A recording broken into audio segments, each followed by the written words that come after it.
Before I was Chan Hoi Lam, before I was Ellen Lin, before the names, the balancing, the bridges between cultures, there was my mother in a silk blouse 2 sizes too big, and my father with calloused hands that still smelled of seawater long after he left the docks. Before San Francisco and red envelopes on American soil, there was Hong Kong. Not the glittering skyline we know now, but the cramped, clattering alleys of Shungwan and the slow, fragrant afternoons, thick with humidity and the scent of boiling herbal tea. My parents didn't call it home with sweetness. They called it there, as in, back there, we survived. Their Hong Kong was not a place of dreams. It was a place of endurance.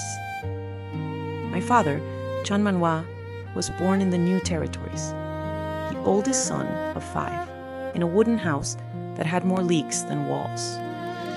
His father, my grandfather, made a living sharpening knives for street vendors and fishermen. It was a respected trade, but it came with nicks, scars, and the kind of exhaustion that made silence a nightly ritual.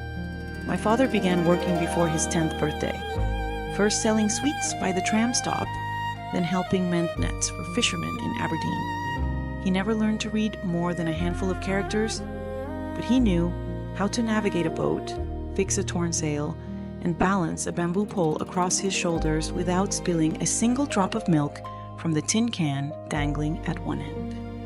My mother, Lei Mei Kwan, came from Shamshui-po, a neighborhood that even back then was known for its poverty, tenacity, and grit.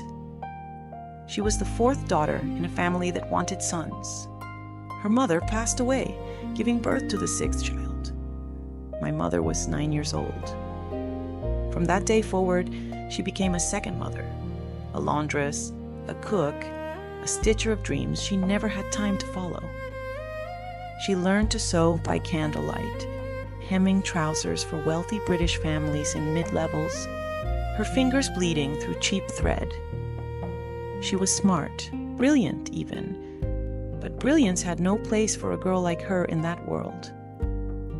They met at a wedding, a cousin's, I think. My father was 19, my mother was 16. The story goes that she didn't want to marry anyone. She had plans to save enough money to open a tailoring stall with her older sister. But my father was persistent. Not with grand gestures, but with something quieter. Steady. He brought her candied ginger from Yau Ma Tei. He fixed the latch on her family's front door. He told her he liked that she never lowered her gaze. They married in 1939. It was not a time for romance. Japan was encroaching. War was no longer a rumor.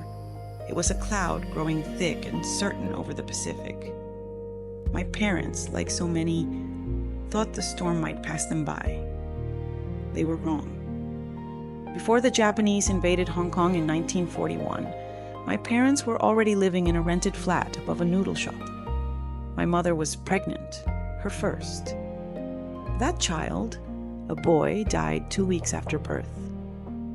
There was no milk, no clean water, no one to help.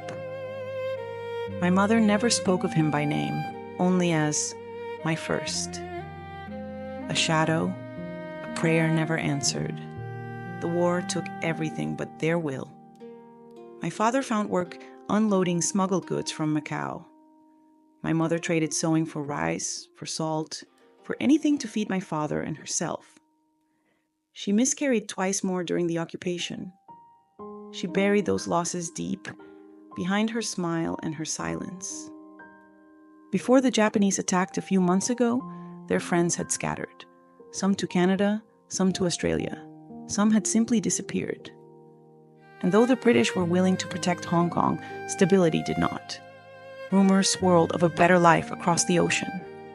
In San Francisco, they said, a man could earn a week's wages in a day. In America, they said, your children could go to school, become doctors, and wear clean shoes. They didn't speak English, they had no sponsors. But my father's cousin had immigrated a few years before, and he sent them a letter. Come, I will help you find work. Come now. don't wait for peace to return. They didn't wait. My parents sold everything they had of value. Her jade bracelet, his father's knife set. They boarded a crowded steamer with a suitcase, a teapot, and nothing else. They crossed the Pacific in silence, surrounded by others who had also lost too much to mourn aloud. The ocean stretched endless, gray, and full of questions. My father paced the ship's deck each morning, whispering to himself in Cantonese. When they arrived in San Francisco, they were processed through Angel Island. It was a place of interrogations and long waiting. My mother was questioned for hours about her family's village, about her marriage. But she tried her best to communicate with the immigrant officer. My father found dock work within a week, unloading ships. His body was built for labor. His dreams were not. My mother found work in a laundromat, sewing, mending, always with her back hunched and her eyes downward. They rented a small apartment above a bakery that made mooncakes only once a year. The ceiling leaked, the wallpaper peeled, but the window let in light, and that was enough. A few years passed. On September 2nd, 1945, I was born in that apartment. The war in the Pacific ended the same day.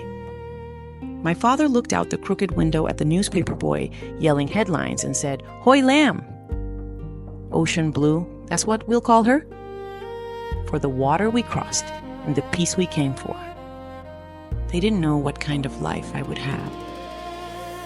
They didn't know that this little girl would grow up speaking 2 languages, that she would learn to write her own story, that she would carry their sacrifice into every boardroom, every classroom, every lullaby sung to her own grandchildren.